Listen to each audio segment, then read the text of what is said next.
ಹಿಂದೂಗಳು ಮಾತ್ರ ಧರ್ಮ ಸಹಿಷ್ಣುಗಳಾಗಬೇಕು, ನೀವು ಮಾತ್ರ ನಿಮ್ಮ ಧರ್ಮವನ್ನು ಪಾಲಿಸಬೇಕು, ಹಿಂದೂಗಳನ್ನು ಅವಮಾನ ಮಾಡೋದು, ತಿಲಕ ಇಟ್ಟವ್ರನ್ನ ಮದುವೆಗೆ ಕರೆದು ಆಮೇಲೆ ಊಟ ಹಾಕಲ್ಲ ಅಂತ ಮಧ್ಯದಲ್ಲಿ ಹೇಳಿಸೋದು, ಇದೆಲ್ಲ ಅಲ್ಲ ಮೆಚ್ತಾನ. ಇದೆಲ್ಲ ಮಾಡಿದರೆ ನಿಮಗೆ ಸ್ವರ್ಗದಲ್ಲಿ 72 ಕನ್ಯರು ಸಿಗ್ತಾರಂತೆ. ಹೌದಾ? ಇದೊಂದು ಘಟನೆಯನ್ನು ಖಂಡಿಸಿದ ಒಬ್ಬನೇ ಒಬ್ಬ ಮುಸಲ್ಮಾನ ಕೂಡ ಸಿಗಲಿಲ್ಲ. ಅಧರ್ಮದಲ್ಲಿ ನಡೀತಾ ಇದ್ದೀರಲ್ಲ, ನಾಚಿಕೆ ಮಾನ ಮರ್ಯಾದೆ ಏನು ಇಲ್ವಾ ನಿಮಗೆ? ಆ ರಾಜು ಜಾಗದಲ್ಲಿ ಯಾರಾದರೂ ರಹೀಮಾ ಅಂತ ಯಾರಾದರೂ ಇದ್ಬಿಟ್ಟಿದ್ದಿದ್ರೆ ಇಷ್ಟೊತ್ತಲ್ಲಿ ಅಲ್ಲೋಲ ಕಲ್ಲೋಲ ಮಾಡ್ತಾ ಇದ್ರು ನಮ್ಮ ಲೆಫ್ಟ್ ಇಂಡಿಕೇಟರ್ಗಳು. ಜೈ ಶ್ರೀರಾಮ್, ನಾನು ಅಜಿತ್ ಮುಪ್ನಳ್ಳಿ. ವೆಲ್ಕಮ್ ಟು ಹೊಸ ದಿಗಂತ ಡಿಜಿಟಲ್. ನೆಲಮಂಗಲದಲ್ಲಿ ಒಂದು ಅಮಾನವೀಯ ಘಟನೆ ನಡೆದಿದೆ. ಏನಪ್ಪ ಅಂದರೆ, ಒಂದು ಪ್ರೈವೇಟ್ ಚೌಟ್ರಿಲಿ ಒಂದು ಮದುವೆ ನಡೀತಾ ಇತ್ತಾ. ಆ ಮದುವೆ ಮುಸ್ಲಿಮರ ಮನೆಯದಾಗಿತ್ತ. ಆ ಮದುವೆಗೆ ರಾಜು ಅನ್ನೋ ಹಿಂದೂವನ್ನು ಅದೇ ಮನೆಯವರು ಕರೆದಿದ್ರ. ಆ ರಾಜು ಏನು ಮಾಡ್ಬಿಟ್ಟ, ಸೀದಾ ಊಟಕ್ಕೆ ಹೋಗಿ ಈ ಕುಂಕುಮ ಹಾಕ್ಕೊಂಡು ಹೋಗಿ ಕೂತ್ಬಿಟ್ಟ. ಕುಂಕುಮ ನೋಡಿದ್ರೆ ಮುಸ್ಲಿಮ್ರಿಗೆ ಆಗುತ್ತೇನ್ರಿ? ಖಂಡಿತ ಇಲ್ಲ. ನಿನಗೆ ಯಾರು ಕರೆದಿದ್ದು?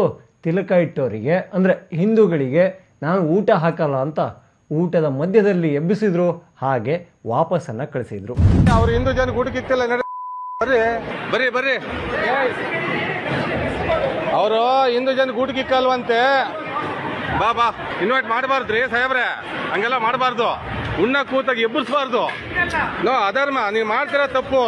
ಮುಂಚೆನೆ ನೀನು ಅಲ್ಲಿ ಗೇಟಲ್ಲಿ ನಿಂತ್ಕೋಬೇಕು. ಅನ್ನ ಕಿತ್ಕೋಬಾರ್ದು. ಅದು ಲಾಸ್ಟಿಗೆ ನಿನಗೆ ಅದು ಕಡಿ ಆಗುತ್ತೆ, ಗೊತ್ತಾ? ಅರ್ಥ ಮಾಡ್ಕೋ. ಯಾರು ಬಂದಿರ್ತಾರೋ ಏನು ಬಂದಿರ್ತಾರೋ ಅರ್ಥ ಮಾಡ್ಕೊ. ನೀವು ಊಟ ಹಾಕೋನು ದಾಳ ಬೋರ್ಡ್ ಹಾಕ್ಬೇಕು. ಅದು ಬಿಟ್ಟು ನೀನೇನೇನೋ ಮಾತಾಡಬಾರ್ದು. ಆಗ್ಲಿ ರೀ, ಊಟ ಕೂತಾಗ ಎಬ್ಬರಿಸ್ತಾರೆ ಅಂದ್ರೆ ಸಾಹೇಬ್ರೆ ಗೊತ್ತಿಲ್ಲ, ಬಂದಿರ್ತಾರೆ ಅಮಾಯಕರು, ಬಡವರು. ತಪ್ಪಲ್ವಾ ಅದು? ತಪ್ಪಲ್ವೇನ್ರಿ? ಮಾನ ಮರ್ಯಾದೆ ಇರಬೇಕು. ನೀವು ಆಕಾರ್ಗೆ ಇದು ಮಾಡೋರ್ಗೆ ಪಾಪ ಯಾರೋ ಊಟ ಕೂತಿದ್ದಾನೆ, ಕುಂಕುಮ ಇಟ್ಕೊಂಡ್ರೆ ಅದಕ್ಕೆ ಎಬ್ಬರ್ಸ್ ಕಳಿಸ್ತಾರೆ ಅವ್ರು. ಲೆಕ್ಕ ಹಾಕೊಡ್ರಿ. ಬೇಜಾರಲ್ವಾ ಸ್ವಾಮಿ? ನಾವು ನಿಮ್ಮ ಅಣ್ಣ ಇರ್ತಾನೆ ಇದ ಮಾಡ್ತಾರೆ ತಪ್ಪು. 3 ಜನ ಎಬ್ಬರಿಸಿದ್ದಾರೆ. ಯಾಕೆ ಮಾಡಬೇಕು? ನಮ್ಮ ಹಿಂದೂಗಳಲ್ಲಿ ಒಂದು ನಂಬಿಕೆ ಇದೆ. ಈ ಊಟಕ್ಕೆ ಕೂತಾಗ ಯಮಧರ್ಮರಾಯನು ಕಾಯ್ತಾನೆ. ಅವನ ಕಾಲಾವಧಿ ಮುಗಿದಿದ್ರೂ ಕೂಡ ಊಟಕ್ಕೆ ಕೂತಾಗ ಕಾದು ಆಮೇಲೆ ಕರ್ಕೊಂಡು ಹೋಗ್ತಾನೆ ಅನ್ನೋದು ನಂಬಿಕೆ ಇದೆ.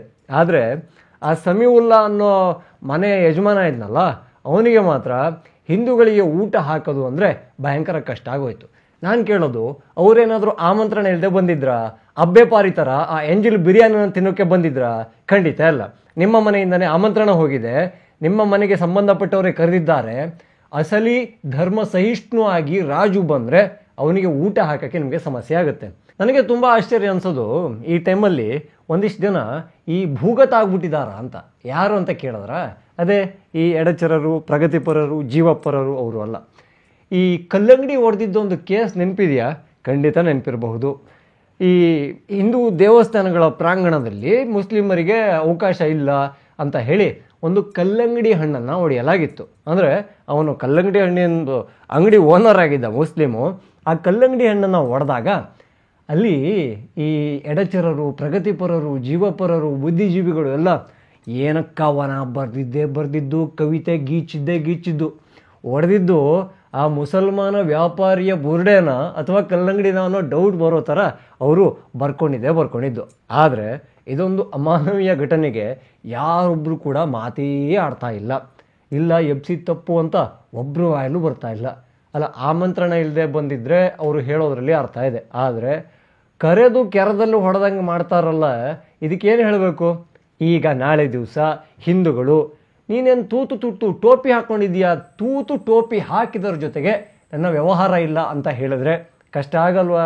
ಸೇಮ್ ತಿಲಕ ಇಟ್ಟವರಿಗೆ ಊಟ ಹಾಕಲ್ಲ ಅಂತ ಹೇಳಿದ್ರಲ್ಲ, ಅದೇ ಥರದಲ್ಲಿ ಮುಸ್ಲಿಮರ ಜೊತೆಗೆ ವ್ಯಾಪಾರ ಇಲ್ಲ ಅಂತ ಹಿಂದೂಗಳೇನಾದರೂ ಹೇಳಿದ್ರೆ, ನೀನು ಕುಂಕುಮ ಇಟ್ಟಿಲ್ಲ ಹಾಗಾಗಿ ನಿನ್ನ ಅಂಗಡಿಯಲ್ಲಿ ನನ್ನ ವ್ಯವಹಾರ ಇಲ್ಲ ಅಂತ ಹೇಳೋಕ್ಕೆ ಶುರು ಮಾಡಿದ್ರೆ ಕಷ್ಟ ಯಾರಿಗಾಗುತ್ತೆ? ಖಂಡಿತ ಮುಸಲ್ಮಾನರಿಗೆ ಆಗುತ್ತೆ. ನೀವು ಇಂಥ ಮೈಂಡ್ಸೆಟ್ಟನ್ನು ಇಟ್ಕೊಂಡು ಬಾಯಿ ಅಂದರೆ ಆಗುತ್ತಾ? ಬಾಯಿ ಬಡ್ಕೊಳ್ಬೇಕಷ್ಟೇ. ಒಂದೊಂದು ಸಲ ಅನಿಸುತ್ತೆ, ಡಾಕ್ಟರ್ BR ಅಂಬೇಡ್ಕರ್ ಅವರು ಹೇಳಿದ್ದು ಎಷ್ಟು ಸತ್ಯ ಅಂತ. ಅಂದರೆ ಅವರ ಮನಸ್ಥಿತಿ ಇದೆಯಲ್ಲ, ಅದು ಹಿಂದೂಗಳ ಜೊತೆಗೆ ಬದುಕೋಕೆ ಸಾಧ್ಯವೇ ಇಲ್ಲ ಅನ್ನೋ ಥರದಲ್ಲಿ ಹೇಳಿದರು. ಅದನ್ನು ಅವಾಗವಾಗ ಮುಸಲ್ಮಾನರು ಪ್ರೂವ್ ಮಾಡ್ತಾ ಇದ್ದಾರೆ. ಹಿಂದೂಗಳು ಮಾತ್ರ ಧರ್ಮ ಸಹಿಷ್ಣುಗಳಾಗಬೇಕು, ನೀವು ಮಾತ್ರ ನಿಮ್ಮ ಧರ್ಮವನ್ನು ಪಾಲಿಸಬೇಕು. ಹಾಗೆ ಹಿಂದೂಗಳನ್ನು ಅವಮಾನ ಮಾಡೋದು, ತಿಲಕ ಇಟ್ಟವ್ರನ್ನ ಮದುವೆಗೆ ಕರೆದು ಆಮೇಲೆ ಊಟ ಹಾಕಲ್ಲ ಅಂತ ಮಧ್ಯದಲ್ಲಿ ಹೇಳ್ಸೋದು, ಇದೆಲ್ಲ ಅಲ್ಲ ಮೆಚ್ತಾನ? ಅರ್ರಿ, ಇದೆಲ್ಲ ಮಾಡಿದರೆ ನಿಮಗೆ ಸ್ವರ್ಗದಲ್ಲಿ 72 ಕನ್ಯರು ಸಿಗ್ತಾರಂತೆ. ಹೌದಾ? ಆ 72 ಕನ್ಯರ ಸಲುವಾಗಿ ಇಲ್ಲಿ ಅಧರ್ಮದಲ್ಲಿ ನಡೀತಾ ಇದ್ದೀರಲ್ಲ, ನಾಚಿಕೆ ಮಾನ ಮರ್ಯಾದೆ ಏನು ಇಲ್ವಾ ನಿಮಗೆ? ಅಲ್ಲ, ಇದೊಂದು ಘಟನೆಯನ್ನು ಖಂಡಿಸಿದ ಒಬ್ಬನೇ ಒಬ್ಬ ಮುಸಲ್ಮಾನ ಕೂಡ ಸಿಗಲಿಲ್ಲ. ಆದರೆ ಆ ಜಾಗದಲ್ಲಿ ಏನಾದರೂ ಈ ಊಟದಿಂದ ಎಬ್ಬಿಸಿದ್ನಲ್ಲ, ಆ ಮುಸಲ್ಮಾನನ ಜಾಗದಲ್ಲಿ ಅಪ್ಪಿ ತಪ್ಪಿ ಗ್ರಹಚಾರ ಕೊಟ್ಟು ಯಾವುದಾದ್ರೂ ಹಿಂದೂ ಇದ್ದು ಹಾಗೆ ಊಟದಿಂದ ಎದ್ನಲ್ಲ ರಾಜು, ಆ ರಾಜು ಜಾಗದಲ್ಲಿ ಯಾರಾದರೂ ರಹೀಮಾ ಅಂತ ಯಾರಾದರೂ ಇದ್ಬಿಟ್ಟಿದ್ದಿದ್ರೆ ಇಷ್ಟೊತ್ತಲ್ಲಿ ಅಲ್ಲೋಲ ಕಲ್ಲೋಲ ಮಾಡ್ತಾ ಇದ್ರು ನಮ್ಮ ಲೆಫ್ಟ್ ಇಂಡಿಕೇಟರ್ಗಳು. ಸೊ ಪುಣ್ಯ ಹಿಂದೂಗಳಿಗೆ ಆ ಕನಿಷ್ಠ ಬುದ್ಧಿ ಅಥವಾ ಈ ದರಿದ್ರ ಬುದ್ಧಿ ಅಂತ ಹೇಳ್ತಾರಲ್ಲ, ಅದೊಂದು ದೇವರು ಯಾವತ್ತೂ ಕೊಡದೇ ಇರಲಿ. ಹಾಗೆ ಅಂಬೇಡ್ಕರ್ ಅವರ ಮಾತನ್ನು ಅವಾಗವಾಗ ಪ್ರೂವ್ ಮಾಡಿಕೊಂಡು ಈ ರಾಷ್ಟ್ರೀಯವಾದಿತನ ಅಂದರೆ ಭಾರತ ನಮ್ಮದು ಅನ್ನೋ ಫೀಲಿಂಗ್ ಇಲ್ಲದೆ ಹಿಂದೂಗಳು ಕೂಡ ನಮ್ಮವರೇ, ಸಮಾಜದಲ್ಲಿ ಅವ್ರ ಜೊತೆಗೆ ಬದುಕಬೇಕು ಅನ್ನುವ ಯಾವುದೇ ಭಾವನೆ ಇಲ್ಲದೆ ಬದುಕ್ತಾ ಇರೋ ಮುಸ್ಲಿಮರು ಯಾವಾಗಾದರೂ ಚೇಂಜ್ ಆಗ್ತಾರೆ ಅಂತ ಅನಿಸಿದ್ಯಾ? ಅಂಬೇಡ್ಕರ್ ಅವರಿಗೆ ಅವಾಗ ಅನಿಸಿದೆ ಇವ್ರು ಯಾವತ್ತೂ ಚೇಂಜ್ ಆಗೋರಲ್ಲ ಅಂತ. ಹೀಗಾಗಿ ಅವಾಗವಾಗ ನಾವು ಹಿಂಗೇ ಇರೋದು. ಆದರೆ ನೀವು ಮಾತ್ರ ಧರ್ಮ ಸಹಿಷ್ಣುಗಳಾಗಿ ಮುಸ್ಲಿಮರ ಜೊತೆಗೆ ಹೊಂದಾಣಿಕೆ ಮಾಡಿಕೊಂಡು ಹೋಗಿ ಅಂತ ಬದುಕ್ತಾ ಇದ್ದೀರಲ್ಲ, ಈ ಬಗ್ಗೆ ಹಿಂದೂಗಳು ಆಲೋಚನೆ ಮಾಡಬೇಕಾಗುತ್ತೆ. ಲೆಕ್ಕಾಚಾರದಂತೆ ಇದೊಂದು ಕೇಸ್ ಮಾಡುವಂತಹ ಒಂದು ಘಟನೆ. ಯಾಕೆಂದರೆ ಅವಮಾನ ಅವರಿಗೆ ಆದ ಮುಜುಗರ ಇದೆಯಲ್ಲ, ಅವರಿಗೆ ಅದೆಷ್ಟು ನೋವಾಗಿರಬೇಡ. ಊಟಕ್ಕೆ ಕೂತವನನ್ನು ಎಬ್ಬಿಸಿ ಹೊರಗೆ ಕಳಿಸ್ತಾರೆ, ನೀನು ಹಿಂದೂ ಅನ್ನೋ ಕಾರಣಕ್ಕೆ ಊಟ ಹಾಕಲ್ಲ ಅಂತಾರೆ, ತಿಲಕ ಇಟ್ಟು ಬಂದಿದ್ದೇ ಮಹಾಪರಾಧ ಅಂತ ಹೇಳ್ತಾರೆ. ಇದು ಸಮಾಜದಲ್ಲಿ ಸ್ವಾಸ್ಥ್ಯವನ್ನು ಕದಡುವಂತಹ ಕೆಲಸ ಅಲ್ವಾ?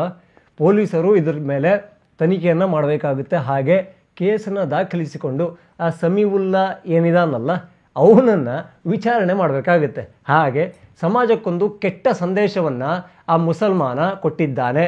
ಹಾಗಾಗಿ ಸಮಾಜದಿಂದ ಅವನಿಗೆ ತಕ್ಕದಾದ ಪಾಠವೂ ಕೂಡ ಕಲಿಸಬೇಕು.